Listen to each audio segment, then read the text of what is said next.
that cost them a lot of time. And supposedly, I haven't heard anything about this lately.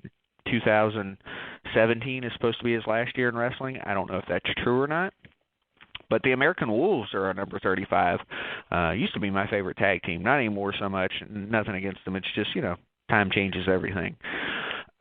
So, yeah, they're sitting there at number 35. The American Wolves, Eddie Edwards and Davey Richards, they had also a number 2 ranking. Again, that's why I'm saying that a number 5, just a number 1 ranking, period, will bump all these teams down one.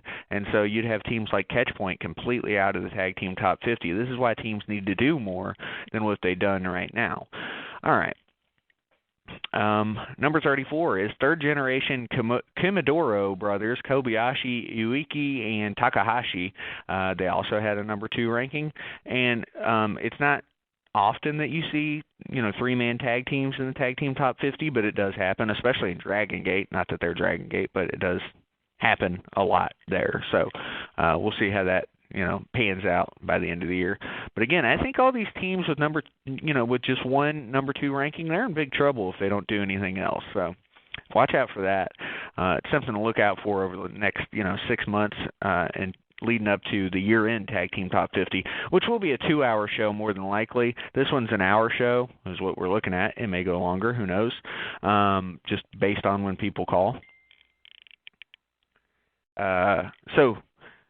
Let's see, moving up to the number 33 tag team. This is Twisted Sisters, and you all may know them. Let me take a drink here. I apologize. You may know them from the Tag Team Top 50 last year, primarily a West Coast tag team, Thunder Rosa and Holly Dead. Awesome tag team, awesome couple of chicks just in general.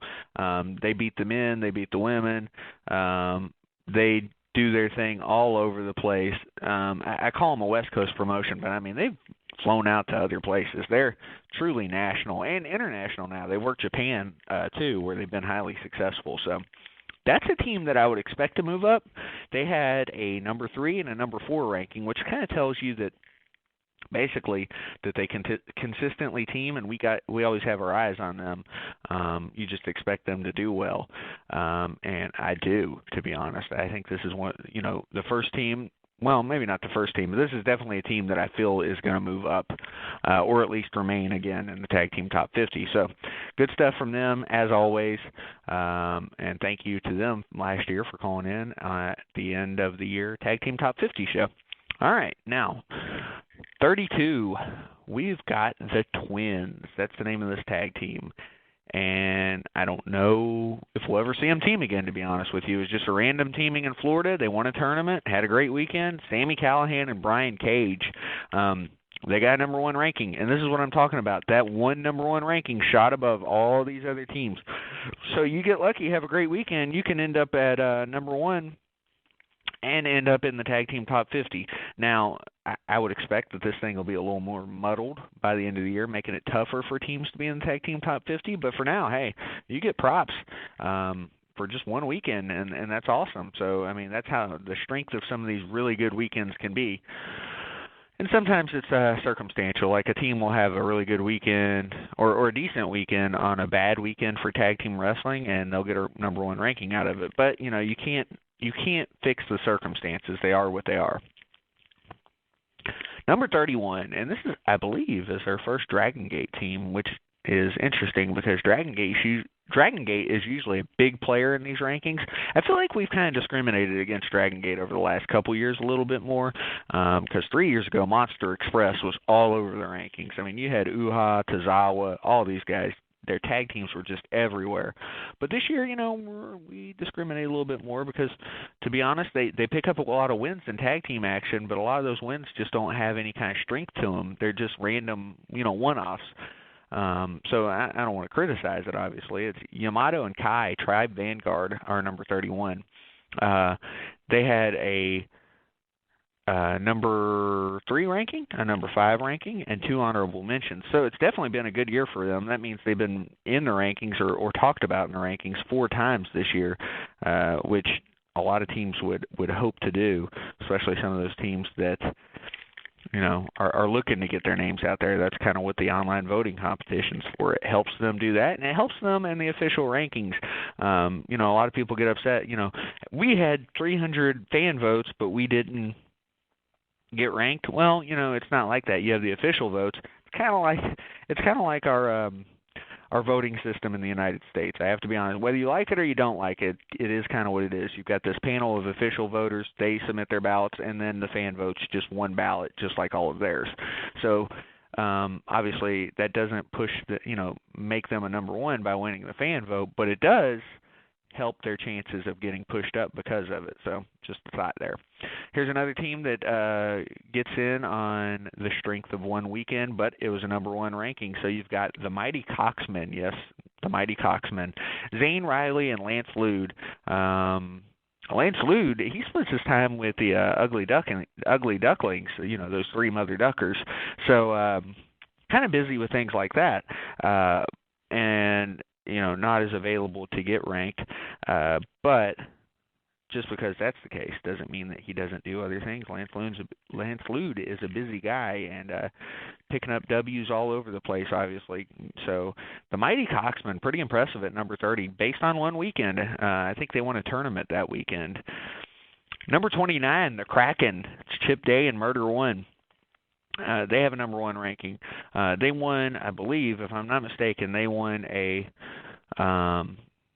AWE's tag team tournament together. This is just a few weeks ago, and they got their first number one ranking together. They had been mentioned and or ranked multiple times last year, but if I'm not mistaken, this is their first number one ranking as a team. And just above them, and again, it may shake out differently at the end of the year just based on tiebreakers and who votes and blah, blah, blah. But number 28 is Hot Chocolate, which is Myron Reed and Sugar Dunkerton. And this is a tag team that, I mentioned earlier. They won a one-night tournament at IWA Mid-South to become their first tag team champions in at least 10 years, I think. I was there that night. It was kind of a weird night. It was supposed to be Mance Warner and Murdoch teaming, and John Wayne Murdoch, that is, and then Reed Bentley shows up after Mance Warner gets hurt. Had a couple of tag teams that their regular partners were hurt. So at the end, though, Hot Chocolate beat the Ugly Ducklings in the finals to win the tournament. But, though they kept the titles for a couple months or so, they've lost it recently. And unless they team other places or they get their titles back, I don't know that they're going to be able to move up here. So they may be a one and done as a team. Nothing, against the two competitors. They're awesome. Nothing against them. Not anything bad to say about either of those guys, Myron Reed and Sugar Dunkerton. Two totally different athletes, but awesome in their own rights. All right, well, number 27 is High Profile, which is Shay McGrady and Will Demented. This is another one that was based on one weekend. They had a number one ranking based on that, and here they are at 27. Number 26, and this was the number one ranking that I think Aaron Epic kind of mentioned last night on the Indy Power Rankings. This is the second team that Chip Day is involved in the Tag Team Top 50. Number 26, Going Rogue, Aaron Epic and Chip Day. It was in Florida. I can't remember exactly what promotion. I want to say Ignite. I could be wrong, though. But I know it was in Florida. They teamed up, won a tournament, and or if they didn't win the tournament, they won 3 matches that weekend, and they were the clear number one. If it wasn't 3, it was 2. I'm going off memory here, so it's tough. But, yeah, this is one team that I don't know what to expect from. If they continue to team, obviously they're going to be awesome. But, they could be like a lot of other teams, like I think of Twins, that they had a great weekend against Sami Callihan and Brian Cage and may not be back in the Tag Team Top 5. And so, they won't have a chance to build on that. But we'll see. All right, number 25, Dishonorable Impact. It's Chelsea Green and Taylor Hendricks. They got a number one ranking, based on a weekend. Had a great weekend. I think they won a set of tag team titles that weekend. They end up, with a number one ranking and at 25 in the tag team top 50. But realistically, they're all kind of tied. A lot of these teams that have had number ones and nothing else, they're really all in the same spot battling it out. And there wasn't so much a tiebreaker this time around like there will be at the end of the year, where all the voters get together and decide, who should be above who in these rankings or these tiebreakers. So anyway, it's you just never know. All right, so moving on up here to number 24, and this is one that people are going to be like, this isn't an independent tag team. Nope, usually isn't. You're right, absolutely. It's not even a tag team, it's a three-man team, but they do apply, to our rankings when they work elsewhere, and on the week that they did, they destroyed everybody in the UK. It's the Bullet Club / the Elite, Kenny Omega, and the Young Bucks. They got a number one ranking by just mowing through everybody in the UK. They're usually at New Japan and or ROH. So they don't get ranked. I mean, we don't consider those independent wrestling companies anymore. Too big, too many outlets. We just don't consider it. And for people who are wondering about Evolve and like WWN Live, that's a debate. It's one where we've thought about it, and we just haven't gotten to the point yet where we don't consider them an independent. But for now, we do.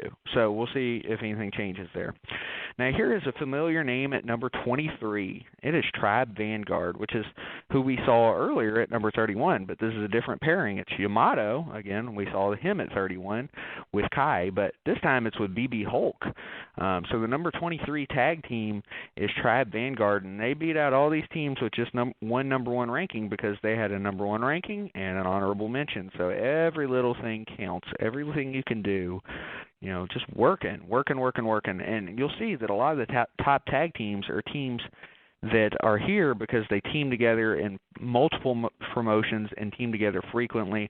They don't have contractual obligations that are holding them up. Not to say that I don't want these teams to do that, because I love that. I love seeing teams that have been ranked by us or wrestlers that have been ranked up by us become no longer eligible to be ranked by us. I love it. So, all right. So next up is let's see. Next up in the Tag Team Top 50 after Tribe Vanguard is Private Party, which is Mark Quinn and Isaiah Cassidy. They're number 22 in the Tag Team Top 50. This is a tag team that we've seen before. We've seen them in singles. We've seen them other places. We've seen them at, I believe, House of Glory Wrestling. And, like so many other teams, they had a great weekend. They get a number one ranking. They also had a honorable mention probably the week after or sometime around that time. And they end up at 22 in the Tag Team Top 50, which is damn impressive for a team that's maybe not nationally known yet, but will be at some point, I think. I kind of have faith in that happening. All right, so here's the one that everybody's going to say, well, I always expect people to. They never have, though. I always expect it. But this is the lowest they've been in our tag team rankings, and you can probably guess why. But our number 21 team are the Young Bucks, Matt and Nick Jackson. And the reason they're number 21, if you're wondering why they're so low, I mean, a lot of people call them the best tag team in the world. They might be. But this is an independent rankings, and they've only been ranked twice this year because they're so busy in other promotions, specifically ROH and New Japan. And let's be honest, when they're on the indies, well, a lot of times they go places where teams, companies want to make their guys look good, and we'll just leave it at that because I like to keep it kayfabe. All right, so Young Bucks are the number one team. The number one team. They had a number one ranking this year, and they also had a number 5 ranking. So the Young Bucks, always relevant, always finding a way into the Tag Team Top 50, usually in the top 10, but this time around pretty low for who they are. We'll see if they can build on that by the end of the year. Again, the Young Bucks, are so busy with New Japan and ROH that they just don't get recognized by us that much. All right, next up, we've got number 20. And I should have called them and told them to come on the show, but just didn't get around to it. Number 20, the Peacemakers, which is Jeremy Plunkett, or why did I say Jeremy? It's not like I don't know how it's pronounced. Jeremiah Plunkett and Buzz Dupp. Jeremiah Plunkett's one of the most entertaining people I know, and Buzzed Up goes along with that. So Jeremiah Plunkett, he gets a number 20 ranking. They beat some big teams this year. If I'm not mistaken, they beat the Hooligans. They beat Roscoe Eat Lisa, who have kind of fallen off as far as the rankings go this year. They had a hell of a year last year, and they've beaten the Carnies. The Peacemakers, they end up at number 20, which is damn impressive. I mean, when you look at the teams they're above, I mean, this is a Tennessee tag team who just managed to beat some of the best teams in the world, and I mean that, in the world. Like, the teams they